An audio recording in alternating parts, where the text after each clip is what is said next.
This is Kenny with another edition of the Yak with Mac. Welcome back. Today we welcome in Peta McKenzie, the Director of Quality for Care. We got into a bunch of things, mostly talking about how do we as leaders get prepared for 2022. Listen in.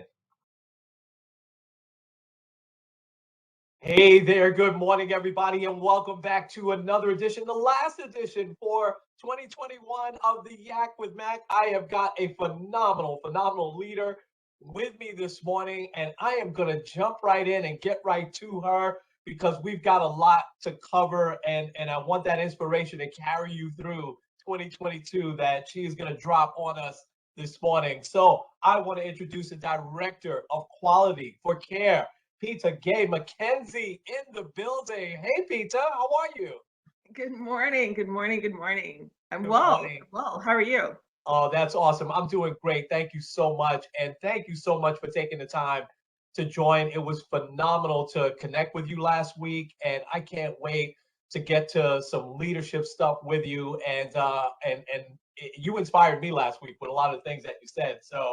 Um, so let's go ahead and jump in. I think where I always like to start, I'd love for the audience to hear about your career journey. You can go back as far as you want to go, but walk us through your career journey and maybe talk a little bit about some lessons that you might have picked up along the way. Sure. And first of all, thanks for having me. Happy to be here.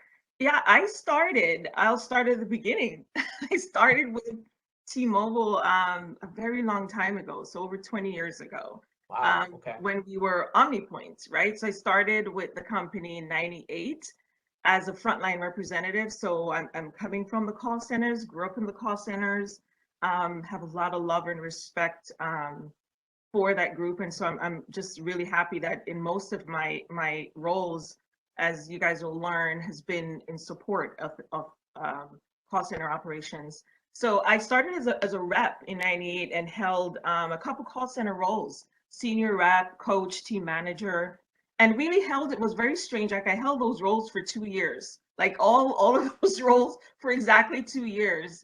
And in the TM role, I said yes to a couple of special projects that I think helped to expand my understanding of the company, and opened up new career paths for me. And so that's something that's one of the lessons learned, is to Mm. be willing to go into a little bit into the unknown and say yes to things that are sometimes gray, right? And in 2008, with kind of exploring one of those paths, I moved over to the support side to work as a senior analyst on the EDGE team at the time. It was called the EDGE team, Education, Development, Guidance, and Execution, it was Mm. called. And it's an internal consulting team focused on continuous improvement for the call centers, where you did, by invitation, you were invited in and you would consult and do an extended kind of deep dive working session over a couple of months with those leaders to improve in different ways for the call center. So, and then later I had a chance to lead that team, the EDGE team, and lead that program for about 4 years. And then 4 years into that role, another opportunity came up to move over to retail in a development program. And I said yes to that as well. Wow. And jumped at that chance to go and learn that area of the business. And so in 2014, I moved over to retail, and just had an incredible opportunity to work as a district manager in a couple districts, Midtown, Long Island, New Jersey West, with under the Northeast team under Terry Hayes at the time.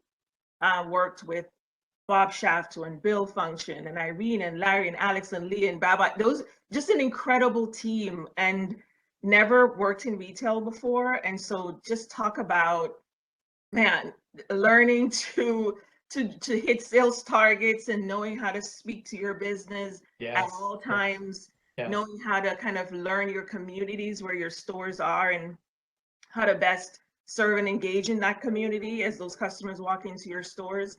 Just an invaluable experience that I cannot tell you how much that helped to kind of strengthen muscles I didn't even know I had or needed at the time. Yes, and yes, learned so much absolutely. from that team. You know, the Northeast it's a very very busy kind of retail area. The stores are extremely busy, and so you kind of got to know your stuff. So just had an amazing time there for about 4, almost 5 years, and then in 2018, another opportunity, right? It's about staying connected to your networks. Another opportunity came up to do what I thought was really, really interesting work back in care after having learned retail. And so came back to care under Denise Vidal, which I know you had a session with her. Yes, yes. To work for the Frontline Experience team under Chuck Lamb and Denise Vidal. And so I took on that senior manager role to come back to care to lead the Frontline Experience strategy team. And that's a team that does, all things benchmarks, talk about JDP and Harris and Bain and so on, best in class research, survey programs, experience programs, and just led that team for about a year and a half, almost 2 years before the opportunity came up to take on my current role. And so I interviewed and got the director for quality, that position right before right before the we started kind of full-fledged going into full-on integration, and then the pandemic happened. So Wow. you're starting in your role in the middle of what would have been a challenging time anyway, right? From an integration perspective, as we're bringing both of those bases together. And you're doing that in the middle of a pandemic, and you're trying to lead a team that is trying to do what's right for the customer and have the right amount of care and concern for the customer in what is a really, really difficult time. And those employees, as they're trying to do that, are also customers and are also just people themselves, right? Trying to also Yes. survive this pandemic. And so it's just been incredible I would I have wanted to start enroll in the middle of the pandemic during integration? No, right? But talk about it, a learning experience, right? If you can make it through this, I mean, what is going to be ahead that we won't be able to get through, and so Yes. to me, Yes. there's just so much I learned during that time about just investing up front in getting to know your people. So I'm new to role, trying to make this move from a senior manager to director, which itself is a pretty big move, right? In terms of what you have to do differently and how you have to think differently. And so I think the thing I learned was coming in, having a ton of respect and knowing that you don't know everything, and knowing that sometimes things are the way they are for a very good reason, and people, and trusting that your people have a ton to teach you, right? And not the other way Yeah, around. And so absolutely. just knowing your people and knowing what their strengths are and how to best leverage those strengths to make the right play during a really tough game, if we're going to follow that analogy. And then that your people are also are also just customers with families, and they're also kind of Wow. working through their own challenges. So that's been my 20 plus year journey in between retail and care and so on. Wow. Wow. Simply amazing. And I love the advice that you gave. It's almost like you're saying just stay on the human tip, just Yeah. people are going through stuff. I It really, especially loved how many names that you were able to rattle off in your retail time there, and it's like all the people that touched you and you touched them and was able to probably inspire them as well. Um, I I also love that you said you didn't have hesitation of walking into the unknown. And I think that is such a great piece of advice for leaders. And I'm going to tie something in my next question to you to tie that in and talk a little bit about there's probably no more of an unknown than us walking now into 2022 with everything that's going on and the way our company is going and everything. We certainly have high expectations of ourselves. So tie in that lesson as I ask you to give a couple of pieces of advice to leaders out there as to what are some things, if you were to say two or three things, maybe that you're doing that you would advise leaders to really prep to go into that unknown that is 2022? Um, I've thought about this a lot. I really have, just from personal reasons, right? Professional reasons. Is really, which is, I think, in my nature, my normal thing is to be balanced in most things, right? It's never, I don't run too hot, I don't run too cold. It's just like, be balanced, like manage your expectations heading into 2022, shall we? I would say I'm cautiously optimistic, but I'm ready to apply what I feel are hard-won lessons from Mm, the past 2 years to how I navigate the issues that we possibly could face in 2022, right? So this, wow. like, if it goes a lot better, great. If it doesn't, man, we've learned a lot, right? Having kind of pushed through for the past 2 years. And so Yeah. how do we apply that? And so I think one of the first things is to check in on yourself, right? Are you okay? Right. Wow. Because I say check in on yourself with the same focused attention that you would if you were going to check in on a friend. And I think most Wow. people don't do that, right? It's if you're going to check in on a friend, you really are being very thoughtful, and you're going to ask the question a couple times in a couple ways if you feel like you got like a really kind of flippant answer in the initial question, right? It was a rough year. What needs for you were unmet during that year, and how do you plan for that better in 2022? What would you have done differently to get better outcomes from 2021? And how do you then prioritize those one or two things, right?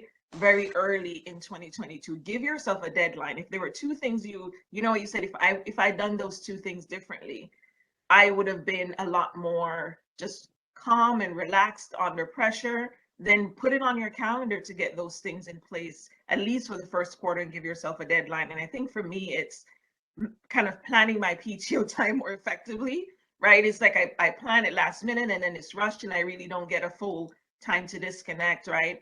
And then from a team perspective, just there are things that I needed to have a little bit more rigor around, and I was a little bit flexible. And when you flex on your standards, sometimes things get shaky. And so those are the two things where I know by the end of January, I need to figure out what my plan is to make sure those two things for 2022 go very differently. I think a part B of that is like, what are the non-negotiables for you, where if I don't have those things in place, my mental health and my well-being just are not going to be okay. um, Family, is your family safe and healthy? Does your team have clear expectations about like what is expected of them, what they need to deliver, what your standards are, right? Because again, for me, if expectations aren't clear, as it is for most people, people like clear expectations, Yeah. right? They like guardrails and protocol somewhat, right? And you can innovate within that space, but they need those things.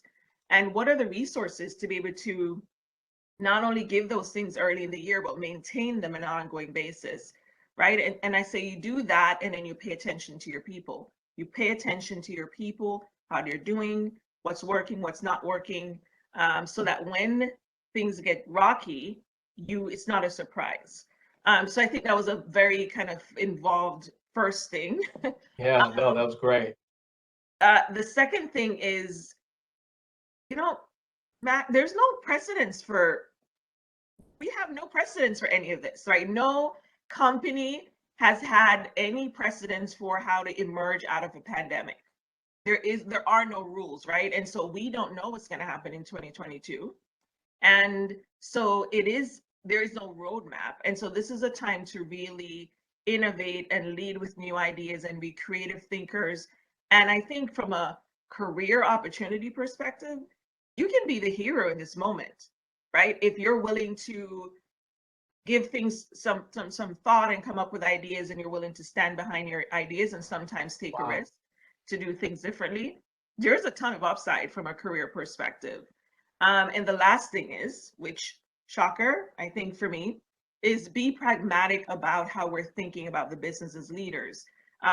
Yes, we have like a million think pieces out there in the media about the great resignation and how things are completely now, we're doing almost a 180 on a lot of things and so on. And I find like when you have so many think pieces, I think people are just like writing and taking a chance that in retrospect, they had the right angle, Yeah. really based sometimes on facts and research. So I think we expect that we have to have some kind of new normal.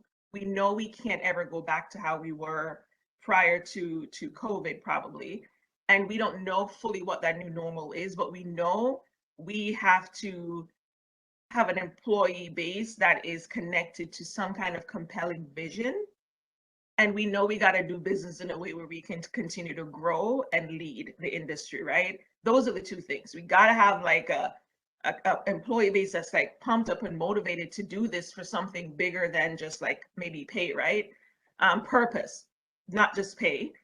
But we Yes. got to keep our business healthy too. And so I think with all things um, just needing to have some balance, I think as leaders, we got to figure out like what's that right balance to strike as we're going into 2022. No easy thing to do, right? These aren't easy questions. Yeah, but you gave some really great specifics with each one. I really, I love everything you said. And I think what I'm taking away for myself is what you said about checking in on yourself. I know I don't do that, often enough because I'm always worried about everybody else. And yeah, it was such great advice. I want to continue down the road though. You mentioned the article, right? The Great Resignation, and I Mhm. think you're right. I think sometimes people just write to write. But so, what are some things that you've put in place to help to just help prevent or at least slow down that happening in your part of the world? And what would you advise leaders to do? What are a couple of things that they can do to just maybe slow that down a little bit? Yeah, I certainly don't think I'm insulated from it or my team is insulated from it. We've certainly been impacted, but I Yeah. think it goes back to that whole and I'm trying to remember the name of the author of the book that I was reading that said the importance of like people need purpose, right? They're not doing this just for pay. There needs to be some purpose. And Yes. that's what people need to connect to. So I think it's really, man, we have incredible leaders from the top down, really making sure you understand that vision and you can connect what we do day in day out to that vision to it, like is the thing that we're trying to do something incredible for our customers great, then let's make sure I'm developing you and where like you understand how what you do kind of maps to doing this incredible thing for our customers, right? Hmm. The other thing is staying connected to your people. For me, one of my rules is just never cancel skip levels. I have skip levels. I've learned this from just some leaders that I've had a chance to work with and work under for several years, really just amazing leaders who spend the time to connect to your people, all parts of your team at all times, month in, month out, their skip levels going on.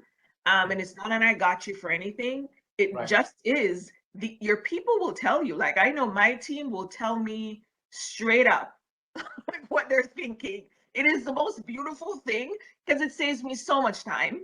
Like it saves me so much time. My Or Voice survey is never a surprise. Like my results for our Or Voice employee survey, there's nothing in it that's ever like a shocker because throughout the months I would have had conversations with them. And so that's good because it challenges you to constantly do better for them, right? And make people's work meaningful. Like if we are already in really tough times and people kind of see some kind of larger plan, they step up and they rally. That's what I know about T-Mobile, having worked Yes. for so Yes. long, is that our employees, man, they'll go to battle, right? If you can give them some purpose, right, from through which to persevere, they will go to battle. And so if you know that, if you have a team who's willing to do that, I think it's just our job to create that purpose and that vision for them. Now I remember it's Eads build the book is Building the Best, and it's from Eads, Eades, I think. Okay. It just popped up. I'm like, who's that person? Yes, the idea of like purpose, not pay. And so I think that meaningful work goes a long way for people, and I think that's the thing we need to do. And we're in a moment, right? you can create this compelling vision in a moment where people have adversity. That's when people Wow. step up, right? Is like, Yes. oh, you're not gonna tell us who we are. We know who we are. We've been doing this and we've been really good at it. And so let's kind of go into 2022 knowing this, right? And figuring out how do you kind of refresh that for people. Wow. You mean people purpose and meaningful work. It's just it's so it sounds so simple, but it's not always easy to do. It's But not it easy to is, figure it out, right? yeah, yeah. But I love that you said it. Just that takes up a lot of your time every month doing skip levels and just having those conversations. And Hmm. that, that's what we're supposed to do. That is just phenomenal, phenomenal advice. And so you already answered this question, but I want to ask it again anyway. If you were to sum up, what was your biggest challenge of this past year?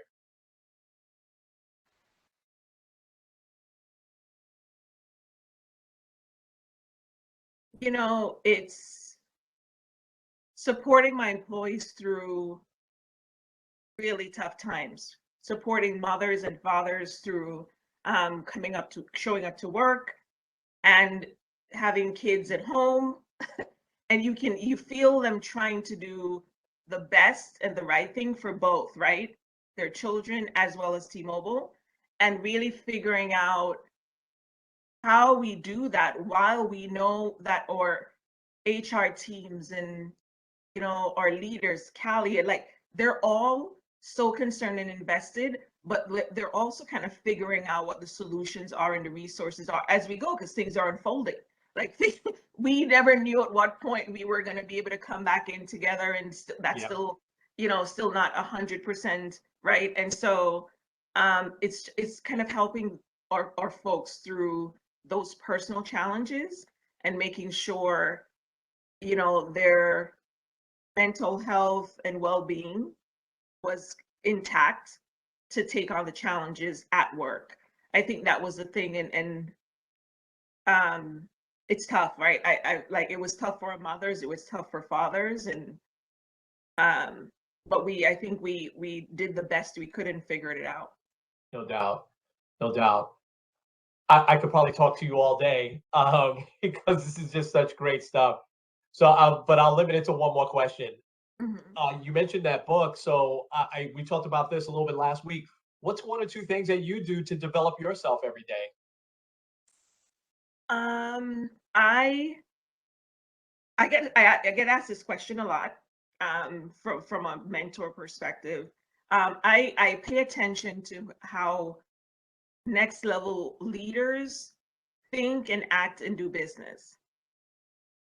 I pay attention to how they articulate their plans, their priorities. I take the time to sometimes, talk to my own mentors, my senior director, um, now a VP, um, uh, to my mentors to really sometimes when I observe these leaders, right, I debrief with them to really demystify things that are not really clear, right? Where I'm like, I was on a call with this SVP or this chief officer or this director or uh, senior manager, because like it doesn't matter what your title is, right? I'm just observing what you do.